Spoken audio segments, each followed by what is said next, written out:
Everyone, हम class 7 maths chapter 2 कर रहे थे जिसका नेम था फ्रैक्शन एंड डेसिमल।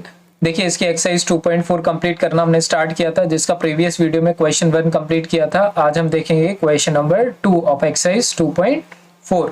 क्लियर। देखिए एक्सरसाइज 2.4 क्वेश्चन 2 में लिखा क्या है, find the area of rectangle whose length is 5.7 centimetre and breadth is 3 centimetre.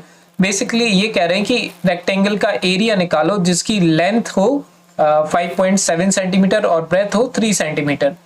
अब इसको लिखने का तरीका भी होना चाहिए हमारे लिए। सबसे पहले हम लिखेंगे लेंथ जो है वो है हमारे पास 5.7 सेंटीमीटर और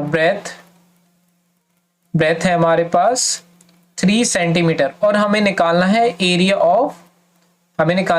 ऑफ रेक्टेंगल। ठीक है, रेक्टेंगल का एरिया हमें निकालना है। सब बता सकते हैं एरिया ऑफ रेक्टेंगल क्या होता है, वो होता है length into breadth, that is the area of rectangle. अब लेंथ हमारे लिए गिवन है जो कि है 5.7 और ब्रेथ जो है वो है हमारे पास 3। क्लियर। तो 5.7 और 3 को मल्टीप्लाई करेंगे तो हमारे पास एरिया आ जाएगा। इसको मल्टीप्लाई करने के लिए हमने फर्स्ट क्वेश्चन, देखिए डेसिमल का मल्टीप्लिकेशन है, इसलिए ये क्वेश्चन आपकी इस एक्सरसाइज में है, क्योंकि इस एक्सरसाइज में हम क्या देख रहे हैं, मल्टीप्लिकेशन ऑफ डेसिमल्स। तो सबसे पहले हम क्या करेंगे, 5.7 को 3 से मल्टीप्लाई करना है। मैं आपको बता चुका हूं कि अगर पॉइंट वाली वैल्यू आती है तो आप बिना पॉइंट को यूज करे सबसे पहले मल्टीप्लाई कर लो कहीं रफ वर्क में। तो 57 और 3, अगर मैं इधर से पॉइंट हटा दूं तो ये वैल्यू 57 बन जाएगी। और उसको जब हम मल्टीप्लाई करेंगे तो 3 7 जा 21 और 3 5 जा 15, 15 प्लस 2 17। क्लियर। 171 बन जाएगा अगर मैं यहाँ से पॉइंट अभी हटा देता हूं तो ये आ गया मेरा आंसर। लेकिन अब मुझे पॉइंट की बात करनी है। पॉइंट के लिए हम क्या करेंगे, सबसे पहले हमने देखा कि इस वैल्यू में पॉइंट है, पॉइंट के बाद एक नंबर है, मींस इधर पे पॉइंट के बाद 7 है ना, मतलब एक नंबर है पॉइंट के बाद। तो यहाँ पर भी आपको क्या करना पड़ेगा, पॉइंट के बाद इस तरीके से पॉइंट को अरेंज करना पड़ेगा कि एक नंबर रहे पॉइंट के बाद। तो अगर मैं 17 के बाद पॉइंट लगा देता हूं, उसके बाद एक ही नंबर बचेगा, that is 1 only. Clear. So this is our answer, means 17.1 हो जाएगा हमारा एरिया ऑफ रेक्टेंगल। अच्छा, एक बात और, इसकी यूनिट भी हमें लिखनी रहेगी। तो एरिया की यूनिट, ये देखिए लेंथ जो है वो सेंटीमीटर में दी हुई है, ब्रेथ जो है वो सेंटीमीटर में दी है, तो एरिया जो रहता है उसकी यूनिट होती है centimetre square. Clear, centimetre square. This is the answer for the question number 2। आ जाते हैं बच्चों क्वेश्चन नंबर 3 पर। क्वेश्चन 3 करेंगे। अब हम करते हैं क्वेश्चन नंबर 3। देखिए क्वेश्चन नंबर 3 में भी सेम ही प्रोसेस है। बेसिकली हमें क्या करना है, मल्टीप्लाई करना है।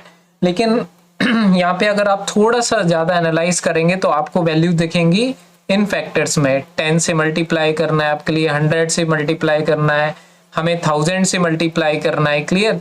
तो यहाँ पे इस क्वेश्चन में थोड़ा सा एक डिफरेंस है कि आपको 10, 100 या फिर 1000 से ही वैल्यूज को मल्टीप्लाई करनी है क्वेश्चन नंबर 3 में। तो एक तरीका होता है, या फिर आप इसको एक ट्रिक भी कह सकते हैं, कि इसको आपको पूरी तरीके से मल्टीप्लाई नहीं करना होता है, आप डायरेक्ट देख करके ही आंसर बता सकते हैं। अगर आप किसी वैल्यू को 10, 100 या 1000 या 10,000 लाख से मल्टीप्लाई भी अगर आपको करना हो तो आप डायरेक्ट देख के बता सकते हो कि उसका आंसर क्या होगा। बस थोड़ा सा ध्यान से समझिएगा। आपको करना क्या है कि देखिए बेसिकली एक कंसेप्ट क्लियर होना चाहिए कि आप किसी भी वैल्यू को अगर आप मल्टीप्लाई करते हैं तो जनरली वैल्यू क्या होती है, बड़ी हो जाती है। अगर आप इस फर्स्ट पार्ट को ध्यान से देखें, देखिए फर्स्ट पार्ट को अगर आप ध्यान से देखें तो मुझे 1.3 को 10 से मल्टीप्लाई करना है, 1.3 को 10 से मल्टीप्लाई करना है। अब आपको बस ये देखना है कि 10 में कितने जीरो हैं, 10 में 1 जीरो है। क्लियर है, 10 में 1 जीरो है। तो आपको करना क्या है कि ये जो पॉइंट है वो एक डिजिट राइट साइड शिफ्ट करना है ना। देखो मैं साइड में करके बता देता हूं आपके लिए। जैसे कि क्वेश्चन है 1.3 इंटू 10, तो 10 में आप देखेंगे तो एक जीरो है, तो आपको क्या करना है, 1.3 का जो पॉइंट है वो एक डिजिट, क्योंकि एक जीरो है ना, तो एक डिजिट राइट साइड में ले जाएंगे। जब आप एक डिजिट राइट साइड में ले जाएंगे तो 13 पॉइंट कुछ होगा, और 13 पॉइंट कुछ नहीं तो आप 00 लिख सकते हैं, और 13.00 का मतलब सिर्फ 13 ही होता है। इसका मतलब ये हुआ कि मतलब बेसिकली आप कंसेप्ट समझ रहे हैं ना, कि आपको देख लेना है कि कितने जीरोस है और उतने पॉइंट आपको राइट साइड में शिफ्ट कर देना है। तो इस तरह से आप डायरेक्ट देख करके ही हमें आंसर बता पाएंगे। एक दो और क्वेश्चन करेंगे और अच्छे से क्लियर होगा।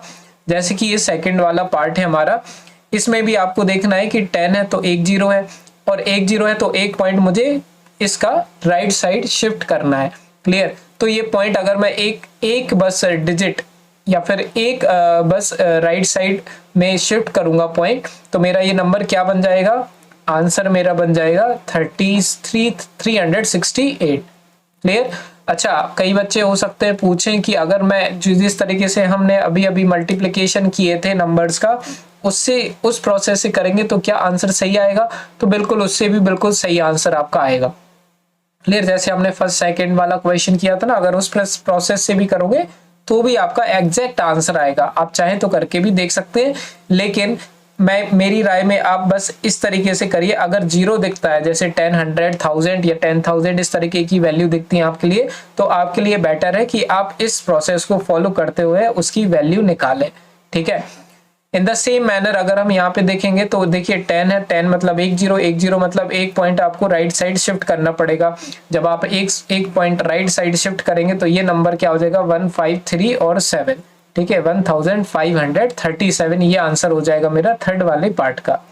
फोर्थ वाले पार्ट पे आओ, थोड़ा सा फोर्थ वाला पार्ट ध्यान से देखेंगे। 10 से मल्टीप्लाई करना है, 10 में 1 जीरो है, 1 जीरो मतलब 1 पॉइंट राइट साइड शिफ्ट होगा। अब मैं इसको 1 पॉइंट राइट साइड शिफ्ट करूंगा तो क्या होगा कि ये पॉइंट मेरा जीरो के बाद आएगा। क्लियर? और 7 के पहले आएगा, मतलब इसका जो आंसर हो जाएगा, इसका जो आंसर होगा वो क्या होगा मेरा, देखिए ध्यान से, 168 तो ऑलरेडी था, जीरो का जीरो लिखा, जीरो के बाद पॉइंट आएगा ना, क्योंकि मुझे एक पॉइंट शिफ्ट करना है, तो ये क्या हो जाएगा, ये आंसर आ जाएगा मेरा। क्लियर? 1680.7। किसी को भी कोई भी डाउट रहे कमेंट सेक्शन में जरूर पूछना मुझसे। अब इसको ध्यान से देखो, अब मुझे किससे मल्टीप्लाई करना है इस वैल्यू को, 100 से। 100 में कितने जीरो हैं, 2 जीरो हैं। साइड में देखेंगे, मैं यहाँ पे करके बताता हूँ आपके लिए, 31.1 लिखा है।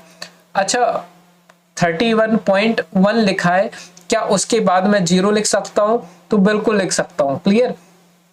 पॉइंट के बाद जैसे 3.45 लिखा है, उसके बाद मैं इन्फिनाइट जीरो लगा सकता हूं। क्लियर? मेरी कोई लिमिटेशन नहीं है, उसकी वैल्यू एज इट इज ही रहती है। क्लियर? तो ये बात आप याद रखेंगे। तो मैंने क्या किया कि एक दो जीरो और लगा दिए, लेकिन इसको तो अभी भी मुझे 100 से ही मल्टीप्लाई करना है ना, क्योंकि मुझे इसको 100 से मल्टीप्लाई करना है। तो 100 में कितने जीरोज हैं, 2 जीरोज है। इसका मतलब मुझे 2 पॉइंट शिफ्ट करने होंगे। जब मैं इसके 2 पॉइंट शिफ्ट करूंगा तो एक पॉइंट शिफ्ट करूंगा तो 1 के साइड आ जाएगा, और फिर 2 पॉइंट शिफ्ट करूंगा तो 0 के साइड आएगा। इसका मतलब इसका आंसर क्या होगा, 3110.0। क्लियर? क्योंकि मुझे 2 पॉइंट शिफ्ट करने हैं, क्योंकि 100 से मल्टीप्लाई किया है, और 0.0 का मतलब कुछ होता नहीं, तो इसका मैं डायरेक्ट लिख सकता हूं 3110। This is the answer for the fifth part, 3110। This is the answer. Are you getting this? अब ऐसा कोई कंपल्शन नहीं है कि मैं पॉइंट लगा नहीं रहा हूं। अगर आप चाहें तो इसके बाद हर क्वेश्चन में जिसके बाद भी मैं पॉइंट नहीं लगा रहा हूं, आप पॉइंट लगा करके भी जीरो लिख सकते हैं, कोई प्रॉब्लम नहीं है। जैसे कि यहाँ तो लगा ही हुआ है पॉइंट, अगर आप यहाँ पे चाहें तो थर्ड वाले पार्ट में भी 0.0 लगा सकते हैं, 368.0 लगा सकते हैं, 13.0, मतलब दोनों ही आंसर सेम है। क्लियर? उससे हमें कोई प्रॉब्लम नहीं होनी चाहिए। सिमिलरली अब मुझे इसको सिक्स्थ वाले पार्ट को करना है। 100 है, 2 जीरो शिफ्ट करेंगे, मीन्स 2 पॉइंट शिफ्ट करेंगे, क्योंकि 100 में 2 जीरोस होते हैं। तो पहले तो मैं 1561, देखिए ध्यान से मैं साइड में कर देता हूँ, 156.1 था इंटू 100, मुझे ये करना है। इसका मतलब मुझे 2 जीरो शिफ्ट करने पड़ेंगे, सॉरी 2 पॉइंट शिफ्ट करने रहेंगे। तो एक पॉइंट शिफ्ट करूंगा तो 1 आ जाएगा, लेकिन मुझे एक और पॉइंट शिफ्ट करना है ना, तो मैंने अभी आपको बताया पॉइंट के बाद आप जीरो लगा सकते हैं, तो यहाँ पे आ जाएगा पॉइंट मेरा। क्लियर? मतलब 15, आंसर क्या आएगा मेरा, 15610.0। क्लियर? क्योंकि 2 पॉइंट शिफ्ट करने हैं। फिर से देखिए क्वेश्चन में देखोगे तो एक पॉइंट शिफ्ट करूंगा तो 1 के बाद आएगा, लेकिन मुझे एक और पॉइंट शिफ्ट करना है क्योंकि 2 जीरो है, तो एक और पॉइंट शिफ्ट करूंगा तो मेरा यहाँ पे मुझे क्या लगाना पड़ेगा, 0, और फिर 0 के बाद पॉइंट आएगा। कोई भी डाउट रहे बच्चों, क्लियरली बोल रहा हूँ कि कमेंट सेक्शन में आप पूछिए, आपका वो डाउट क्लियर होगा। क्लियर? तो बेसिक सी बात है, बहुत ही सिंपल कंसेप्ट है, 2 जीरो है, 2 पॉइंट शिफ्ट करना है, बस वो शिफ्ट कैसे करना है वो आपको आना चाहिए। क्लियर, तो मैंने ये लिख दिया, ये आंसर है हमारा। क्लियर, 7th वाले पार्ट पे आ जाओ। अगेन 2 पॉइंट शिफ्ट करने हैं हमारे लिए, तो 2 पॉइंट शिफ्ट करेंगे, एक करेंगे तो 6 के बाद, 2 करेंगे तो 2 के बाद। क्लियर, तो मेरा आंसर क्या हो जाएगा फाइनली 362। इसके बाद पॉइंट आ जाएगा ना, और पॉइंट के बाद हम चाहें तो 0 लगा सकते हैं। तो ये आ गया मेरा 7th वाले पार्ट का आंसर। अब हम आ जाते हैं 8th वाले पार्ट पे। 8th वाले पार्ट में भी देखिए 100 से मल्टीप्लाई करना है, मतलब 2 जीरो, 2 जीरो मतलब 2 पॉइंट, तो 1 पॉइंट शिफ्ट करूंगा तो 0 के बाद आएगा, 2 पॉइंट शिफ्ट करूंगा तो 7 के बाद आएगा, तो मतलब 4307, 7 के बाद पॉइंट आएगा और उसके बाद मैं चाहूँ तो 0 लगा सकता हूँ। तो ये हो गया बच्चों मेरा 8th वाले का आंसर। अब आ जाओ 9th वाले पार्ट पे, बहुत ही इजी है।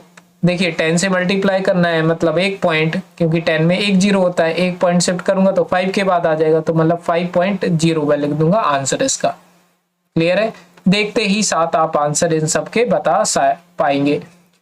10th वाले पार्ट पे आ जाओ। 10 है तो क्या है, 1 जीरो है, 1 जीरो है तो मतलब 1 पॉइंट, 1 पॉइंट किसका आना है तो 0 के बाद आ जाएगा। इसका मतलब ये हुआ 0.8। क्लियर, आप चाहें तो 1 जीरो ये वाला यहाँ से हटा भी सकते हैं, कोई फर्क नहीं पड़ेगा आंसर में। क्लियर, तो ये हो गया बच्चों हमारा 9th वाले पार्ट का आंसर। 10th वाले पार्ट पे आ जाओ।